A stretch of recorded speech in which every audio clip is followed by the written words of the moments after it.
Bismillahirrahmanirrahim. Assalamualaikum warahmatullahi wabarakatuh. Innal hamdalillah nahmaduhu wa nasta'inuhu wa nastaghfiruh wa na'udzu billahi min shururi anfusina wa min sayyiati a'malina. Man yahdihillahu fala mudilla lahu wa man yudlil fala hadiya lahu. Asyhadu an la ilaha illallah wahdahu la syarika lahu wa asyhadu anna Muhammadan 'abduhu wa rasuluh. Allahumma salli wa sallim ala Sayyidina Muhammad wa ala alihi wa ashabihi wa tabi'in wa man tabi'ahum bi ihsanin ila yaumiddin. A'udzu billahi minasyaitonir rajim. Ya ayyuhalladzina amanu taqullaha haqqa tuqatih wa la tamutunna illa wa antum muslimun. Amma ba'd. Sidang pendengar yang dirahmati Allah Subhanahu wa taala, pertama-tama malah sama-sama kita rafakkan kesyukuran kita kepada Allah Subhanahu wa taala kerana hari ini kita berada pada 17 Ramadan dan hari ini sempena dengan hari nuzul Al-Quran.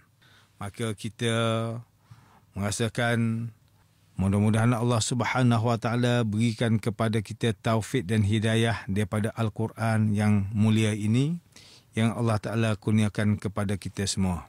Sidang pendengar yang dirahmati Allah Subhanahu wa taala, persoalan kepada kita, bagaimana cara penurunan Al-Quran? Kitab suci Al-Quran diturunkan oleh Allah Subhanahu wa taala secara berperingkat-peringkat. Peringkat pertama ialah Al-Quran diturunkan daripada Allah Subhanahu wa taala ke Lauh Mahfuz secara sekaligus, nuzul jumlatan. Peringkat yang kedua ialah Al-Quran diturunkan dari Lauh Mahfuz ke Baitul Izzah di langit dunia secara sekaligus, nuzul jumlatan pada malam Al-Qadar di dalam bulan Ramadan, sebagaimana yang kita baca surah Al-Qadar, inna anzalnahu fi lailatul qadar. Yang ketiga, peringkat yang ketiga ialah Al-Quran diturunkan dari Baitul Izzah di langit dunia kepada Nabi Muhammad sallallahu alaihi wasallam secara beransur-ansur, nuzul munajjama selama 23 tahun, iaitu 13 tahun daripadanya sewaktu baginda sallallahu alaihi wasallam berada di Mekah, dan baki 10 tahun daripadanya ialah selepas baginda sallallahu alaihi wasallam berhijrah ke Madinah. Ayat-ayat Al-Quran yang diturunkan kepada Rasulullah sallallahu alaihi wasallam ada yang diturunkan di Mekah dan di Madinah, ada yang diturunkan di luar Mekah dan Madinah. Selain itu juga ada ayat-ayat Al-Quran yang diturunkan pada waktu malam dan siang, pada musim panas dan sejuk, ketika Rasulullah sallallahu alaihi wasallam tinggal menetap dan musafir, ataupun ada ayat-ayat Al-Quran diturunkan di tempat yang berbeza. Para ulama Islam telah membuat kajian dan penelitian terhadap ayat dan surah yang terdapat di dalam Al-Quran. Pengkajian dan penelitian yang dilakukan oleh para ulama terhadap ayat Al-Quran yang diturunkan telah berupaya memberikan penerangan secara terperinci dan mendalam mengenai ciri-ciri tertentu seperti tempat penurunan ayat Quran, masa sesuatu ayat itu diturunkan, dan kajian penelitian terhadap ciri-ciri tertentu seperti dinamakan sebagai kajian ayat Makki ataupun Makkiyah dan ayat Madani ataupun Madaniyah. Maka kita dapati Al-Quran ada 114 surah, maka surah Makkiyah adalah 86 dan surah Madaniyah ada 28. Jadi kesemuanya 114 surah. Tuan-tuan, puan-puan, muslimin, muslimat yang dirahmati Allah Subhanahu wa taala, pada hari ini kita akan menyambung kembali rancangan tafsir Al-Quran bagi siri yang ke-13. InsyaAllah pada kali ini kita akan membicarakan mengenai pentafsiran ayat yang ke-10 surah Al-Anfal. A'udzu billahi minasyaitonir rajim. Bismillahirrahmanirrahim. وَمَا جَعَلَهُ اللَّهُ إِلَّا بُشْرَى وَلِتَطْمَئِنَّ بِهِ قُلُوبُكُمْ وَمَا النَّصْرُ إِلَّا مِنْ عِنْدِ اللَّهِ إِنَّ اللَّهَ عَزِيزٌ حَكِيمٌ. Dan Allah tidak menjadikan bantuan para malaikat itu melainkan sebagai berita gembira dan supaya hati kamu menjadi tenang dengannya. Dan kemenangan itu pula hanyalah daripada Allah. Sesungguhnya Allah Maha Berkuasa lagi Maha Bijaksana. Tengku Muhammad Hasbi As-Siddiqi menerusi kitab Tafsir An-Nur mentafsirkan ayat yang ke-10 surah Al-Anfal ini dengan menyatakan bahawa Allah Subhanahu Wa Taala menolong orang beriman dengan menurunkan para malaikatnya sebagai bushra, iaitu berita gembira bahawa tentera Islam akan mendapat kemenangan. Di samping supaya jiwa mereka menjadi tenang semula akibat daripada keresahan yang menimpa mereka ketika mendapat perintah untuk menghadapi pasukan musuh yang besar. Orang beriman juga diingatkan bahawa pertolongan itu hanyalah datang daripada Allah dan bukan daripada orang lain. Sesungguhnya Allah jualah yang mengendalikan segala urusan di dunia. Dan dia tidak dapat dikalahkan oleh sesiapa pun. Allah juga Tuhan yang Maha Bijaksana dan dialah yang meletakkan segala sesuatu itu pada tempatnya dengan tepat. Manakala Hamka melalui kitab tafsirnya, Tafsir Al-Azhar, ketika mentafsirkan ayat yang ke-10 surah Al-Anfal ini menjelaskan bahawa inilah bantuan semangat daripada Allah Subhanahu Wa Taala, iaitu semangat yang biasa disebut dalam satu pepatah yang berbunyi, sabung berjuara, perang bermalaikat. Tegas Hamka lagi, semangat setiap orang prajurit daripada 300 orang tentera Islam dan disokong oleh Allah dengan semangat para malaikat, sehingga nisbah seorang tentera bersamaan dengan 4 orang. Semangat yang tinggi ini ialah syarat yang mutlak dalam sesebuah angkatan peperangan. Sesungguhnya, tiadalah kemenangan itu melainkan daripada Allah Subhanahu Wa Taala. Manusia hanya berusaha, berikhtiar dan berjuang dengan segenap tenaga, taktik dan teknik yang dimiliki. Manakala kemenangan pula hanyalah semata-mata daripada Allah.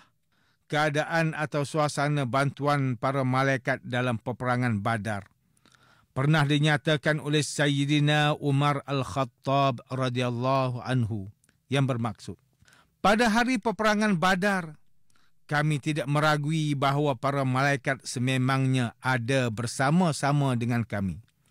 Adapun pada peperangan lain pula selepas itu, hanya Allah yang Maha mengetahui. Profesor Dr. Muhammad Quraisy Shihab melalui kitabnya Tafsir Al-Misbah mentafsirkan ayat yang ke-10 surah Al-Anfal ini dengan menyatakan bahawa berita yang disampaikan mengenai sokongan para malaikat adalah sangat menggembirakan tentera Islam yang mengharapkan nilai kebaikan. Tetapi ayat ini mengingatkan kaum muslimin supaya tidak menganggap kehadiran para malaikat yang datang membantu itu merupakan sebab kepada kemenangan. Sesungguhnya Allah Subhanahu Wa Taala tidak mengurniakan bantuan para malaikat itu melainkan sebagai berita gembira kepada orang beriman walau di mana jua mereka berada. Namun kehadiran para malaikat tidak menjadi penentu kepada tentera Islam dalam peperangan. Para malaikat hanyalah sebab lahiriah yang memberikan ketenangan kepada orang beriman. Allah Subhanahu Wa Taala berjanji untuk mengirimkan bantuan para malaikat supaya dapat mententeramkan hati orang beriman apabila mereka mendengar adanya para malaikat bersama-sama dengan mereka, sehingga orang beriman dapat berperang dengan semangat yang berkobar-kobar dan hati yang mantap. Profesor Dr. Muhammad Quraisy Shihab menjelaskan bahawa kaum muslimin perlu menyedari bahawa walau sehebat mana pun peralatan perang dan bantuan yang diterima, tetapi semua itu tidak berperanan dalam mencapai kemenangan tanpa redha dan kehendak Allah Subhanahu wa taala. Maka ditegaskan bahawa kemenangan yang diharapkan itu hanyalah daripada Allah semata-mata. Sesungguhnya Allah Maha Perkasa lagi Maha Bijaksana dan tidak dapat dikalahkan oleh sesiapa pun dalam menganugerahkan kemenangan atau menimpakan kekalahan kepada sesiapa yang dia kehendaki.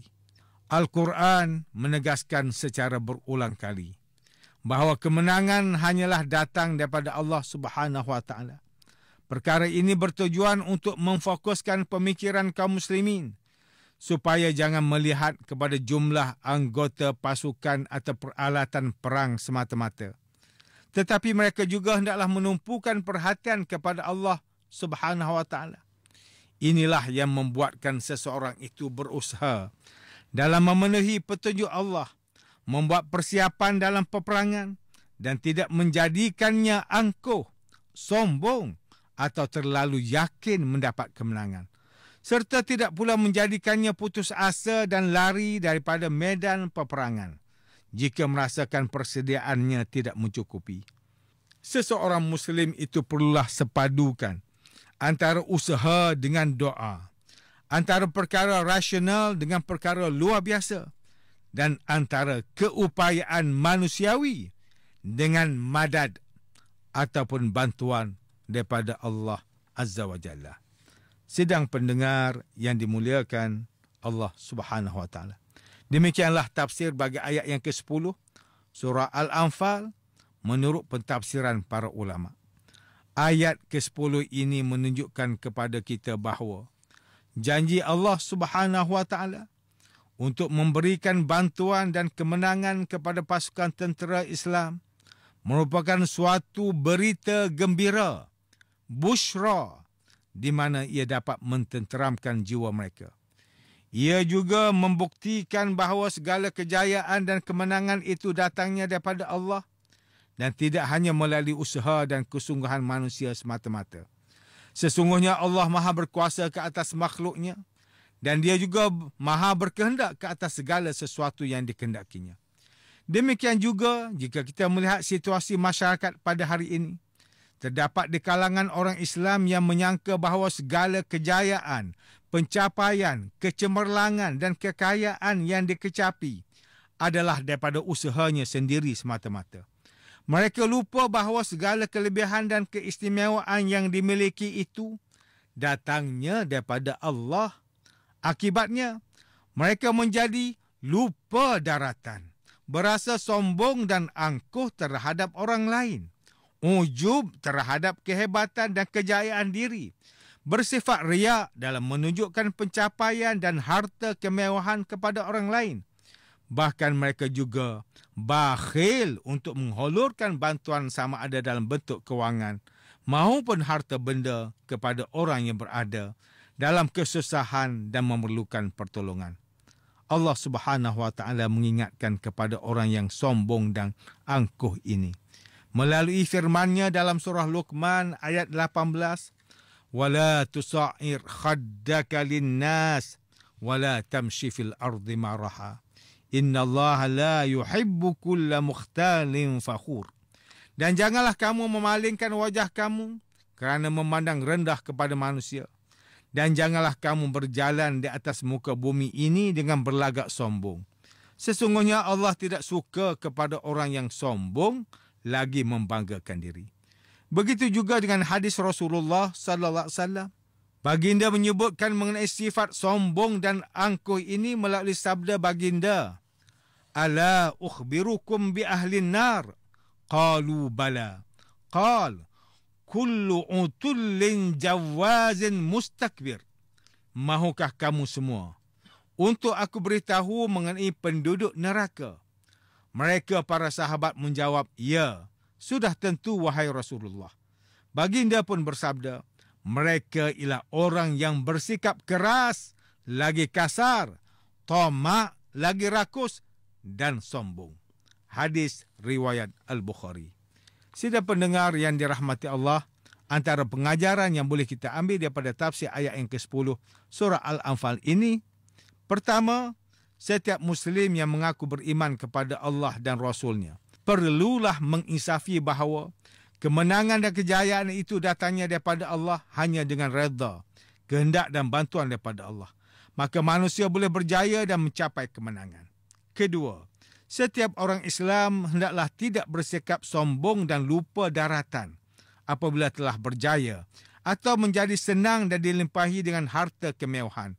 Ingatlah bahawa segala nikmat kejayaan dan kekayaan itu hanyalah pinjaman di dunia sahaja dan ia tidak akan kekal untuk selamanya. Bahkan Allah Subhanahu Wa Taala akan menarik balik semua nikmat yang dimiliki oleh manusia pada bila-bila masa sahaja yang dikehendaki. Sidang pendengar yang dimuliakan, sekian saja rancangan tafsir pada hari ini. Semoga kita semua mendapat manfaat daripada perbincangan ilmu ini. Insya-Allah, mudah-mudahan kita akan bertemu lagi pada siri rancangan tafsir Al-Quran yang akan datang. Wabillahi taufiq wal hidayah. Wassalamualaikum warahmatullahi wabarakatuh.